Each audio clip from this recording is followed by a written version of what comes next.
ရှေးခေတ်တစ်ခါကမြန်မာကျေးလက်ရွာလေးတစ်ရွာတွင်လူများသည်ငြိမ်းချမ်းစွာနေထိုင်ကြသည်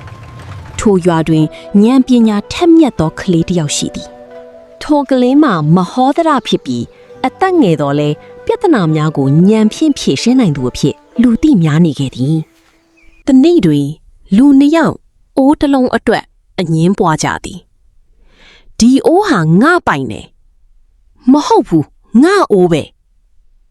သူတို့နှစ်ဦးလုံးမိမိပိုင်ဆိုင်ကြောင်းတိုင်ကြားကြသည်အဆုံးတွင်သူတို့သည်မဟောသတထံသို့လာရောက်၍တရားမျှတစွာစီရင်ပြီးရန်တောင်းဆိုကြသည်ရွာသားများလည်းစိတ်ဝင်စားစွာစောင့်ကြည့်နေကြသည်မဟောသရာသည်အိုးကိုဂယုတစိုက်ကြည့်ပြီးခဏတိတ်တဆိတ်စဉ်းစားနေသည်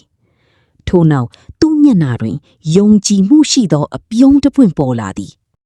ဒီအိုးထဲကိုရေထည့်ကြည့်ရအောင်ဟုမဟောဒရာပြောသည်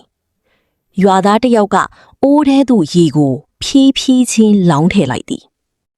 ခဏကြာတော့အိုးတွင်းမှအနံ့တစ်မျိုးထွက်လာသည်မဟောဒရာကအားလုံးကိုကြည့်ပြီးမေးသည်ဒီအိုးကိုမင်းတို့ဘယ်လိုအသုံးပြုကြလဲလူတစ်ယောက်ကရေထည့်သုံးတယ်ဟုပြောမိသည်